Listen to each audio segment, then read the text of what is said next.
Good morning student. आज मैं आपको क्लास 6 सब्जेक्ट साइंस का चैप्टर नंबर 3 स्टार्ट करवा रहा हूँ। सबसे पहले आप साइंस की अपनी बुक निकालेंगे और चैप्टर 3 निकालेंगे। जल्दी से स्टार्ट करेंगे हम।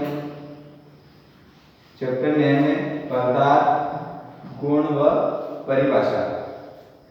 पदार्थ, गुण व परिभाषा। पदार्थ क्या डेफिनेशन है? संसार में प्रत्येक वस्तु जिस सामग्री से बनी होती है। संसार में प्रत्येक वस्तुएं किसी भी प्रकार की हो, लेकिन कोई भी सामग्री किसी भी सामग्री से बनी हुई रहती है, उसे क्या कहते हैं? पदार्थ कहते हैं। संसार में जितनी भी वस्तुएं होती है, परिचय इसका पढ़ेंगे हम। सबसे पहले इंट्रोडक्शन। हम अपने पास पड़ोस की बहुत सी वस्तुएं देखते हैं। हर एक वस्तु अपने गुण और उपयोग के आधार पर एक दूसरे से अलग अलग रहती है। हम अपने अड़ोस पड़ोस आसपास में कोई भी चीजें देखते हैं, लेकिन वह वस्तुएं उनके आकार, उनके उपयोग, उनके गुण इत्यादि के आधार पर अलग अलग होती है। जैसे टेबल, कुर्सी, कार, कोई भी वाहन, बुक्स, कोई भी वस्तु ये है ना, अपने उपयोग और आकार के आधार पर अलग अलग होती है। संक्षिप्त में फिर देखेंगे, जब हम वस्तुओं को उनके विशेष गुणों के आधार पर अलग अलग समूह में रखते हैं, मतलब उनके गुणों के आधार पर अलग अलग समूह में रखते हैं, तो तब उनकी पहचान आसानी से की जा सकती है। जैसे हम कोई इलेक्ट्रॉनिक वस्तुओं को अलग समूह में रखेंगे, कोई निर्जीव वस्तुएं रहती है, टेबल, कुर्सी, इनको अलग समूह में रखेंगे, तो इसके आधार पर उनकी पहचान आसानी से की जा सकती है। इस क्रिया को वर्गीकरण कहते हैं और वर्ग का अर्थ समूह होता है। प्रतिदिन उपयोग में होने वाले कुछ निर्जीव वस्तुओं को एकत्र करें, जैसे बाल्टी, मेज, जग, थाली, गिलास, चादर, पेंसिल, रबर, घड़ा, दीपक, कुर्सी, पंखा और किताब आदि। हम देखते हैं कि वस्तुएं विभिन्न पदार्थों से बनी है। ये वस्तुएं विभिन्न पदार्थों से बनी, लेकिन कोई वस्तु ऐसी रहती है जो एक ही पदार्थ से बनी रहती है। कोई वस्तु एक ही पदार्थ से बनी रहती है, या कोई वस्तु अलग अलग पदार्थों से मिलकर बनी रहती है। तो कभी एक ही वस्तु कई पदार्थों से मिलकर बनी रहती है। जैसे ग्लास कांच का बना रहता है, प्लास्टिक का बना रहता है, लोहे का बना रहता है, स्टील का बना रहता है। इस प्रकार से अलग अलग पदार्थों से अलग अलग बने रहते हैं ग्लास। और कोई वस्तु ऐसी रहती है जो एक ही पदार्थ से बनी रहती है, और कोई वस्तु अलग अलग पदार्थों से मिलकर बनी रहती है। परंतु चादर और पर्दे, चादर, ब्लैंकेट समझते हैं ना, वो कैसे बने होते हैं? धागे से बने रहते हैं। कपड़े ये धागे से बने रहते हैं। हमने देखा है कि वस्तुएं विभिन्न पदार्थों से बनी होती है। जिस कार्य के लिए हमें वस्तु बनानी होती है, उसी के अनुसार हम पदार्थ चुनते हैं। मतलब हमको जिस प्रकार जो वस्तु बनानी रहती है, जैसे कोई कपड़ा बनाना रहता है तो हम धागा को चुनते हैं। कोई वस्तु में जैसे ग्लास बनाना रहता है तो हम जिस वस्तु से बनाना रहता है, जिस पदार्थ से बनाना रहता है, तो हम प्लास्टिक से अगर बनाना रहता है तो प्लास्टिक चुनते हैं, स्टील से बनाना रहता है तो स्टील चुनते हैं। इस प्रकार की डेफिनेशन, संसार में जो भी वस्तुएं जो भी वस्तु बनी होती है वह क्या कहलाता है?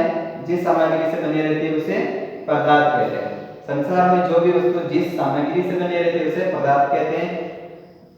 जिस हवा में हम सांस लेते हैं, जो पानी हम पीते हैं या रेत का कण, ये सभी पदार्थ के उदाहरण हैं। ये भी पदार्थ के उदाहरण हैं। इन सभी पदार्थों का कुछ द्रव्यमान होता है और ये कुछ स्थान घेरते हैं। कोई वस्तु स्थान घेरती है तो कोई वस्तु स्थान नहीं घेरती है। सुनेंगे भी पदार्थों का वर्गीकरण। पदार्थों का वर्गीकरण आता है। पदार्थों का वर्गीकरण दो रूपों में। पदार्थों का वर्गीकरण निम्नलिखित है।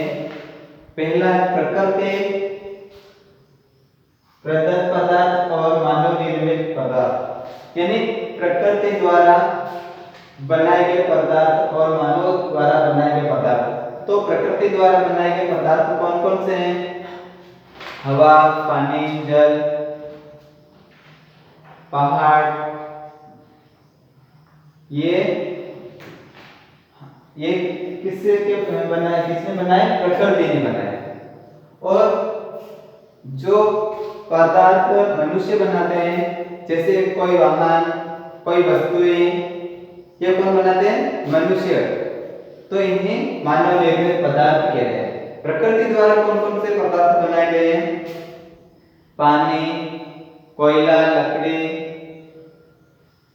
पेट्रोलियम, ग्रेफाइट, ये सब प्रकृति द्वारा बनाए गए हैं। और मानव द्वारा बनाए गए विभिन्न वस्तुएं, ये सभी मानव द्वारा निर्मित की गई, मानव द्वारा बनाई गई वस्तुएं होती है। इसमें बहुत से वस्तुएं जो भी रहती है वह मानव के द्वारा बनाई गई होती है। इसमें कंप्यूटर रहता है, कुर्सी रहती है, टेबल रहती है, मेज, ये सब मानव द्वारा निर्मित पदार्थ है। अब पढ़ेंगे पदार्थ की अवस्थाएं। पदार्थ की 3 अवस्थाएं होती है, ठोस, द्रव और गैस। ठोस में जो जटिल वस्तुएं होती है वह ठोस कहलाती है। और ठोस जो वस्तुएं रहती है, ठोस अवस्थाएं, वह क्या करती है? आकार और उसका आयतन और आकार निश्चित रहता है, यानी उसका वजन और उसका आकार निश्चित रहता है। ठोस अवस्था का आकार और आयतन निश्चित होता है। द्रव को जैसे उसमें जल, पानी, दूध, ये आप जिस में भी डालोगे, जैसे ग्लास में डालोगे, कोई कटोरे में डालोगे, तो वह उसी का आकार ले लेते हैं। और गैस, ये भी किसी वस्तु में जब आप डालोगे तो ये जिसमें डालोगे उसका आकार और उसका स्थान घेरती है। और इसका भी आयतन निश्चित होता है। और गैस, ये भी आप जिसमें भी डालोगे उसमें ही उसी तरह समा जाता है। गैस, इसमें आकार निश्चित नहीं होता। गैस में आकार निश्चित नहीं होता है और द्रव में भी आकार निश्चित नहीं होता है। जैसे छोटे में डालोगे तो छोटा और उसी रूप में हो जाता है जिस प्रकार की वह वस्तु बनी रहती है। अब ठोस, द्रव, गैस, ये हो गया हमारा। अब देखेंगे, हाँ, गैस में भी ना आकार होता है और ना ही इसका आयतन। इनका आकार और आयतन निश्चित नहीं होता। छोटे में डालोगे तो छोटा और बड़े कोई वस्तु में डालोगे तो बड़ा हो जाएगा। अब इसमें अंतर देखेंगे। आयतन, ठोस, द्रव तथा गैस में अंतर। इसमें गुण, ठोस, द्रव अलग अलग कॉलम बना रखे हैं और आयतन, आकार बताया गया इसमें।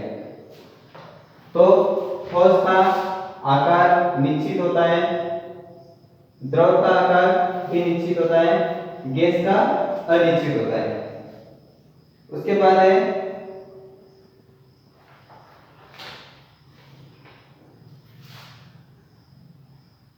आयतन। आयतन आकार का हो गया, और आयतन इसमें भी आकार निश्चित होता है, इसमें आकार निश्चित नहीं होता है और इसमें भी आकार निश्चित नहीं होता है। और ये वस्तुएं होती है ठोस में लोहा, पत्थर, ये सब होता है। और द्रव में क्या होता है? जल, दूध, और गैस में होता है वायु, ऑक्सीजन, ये सब।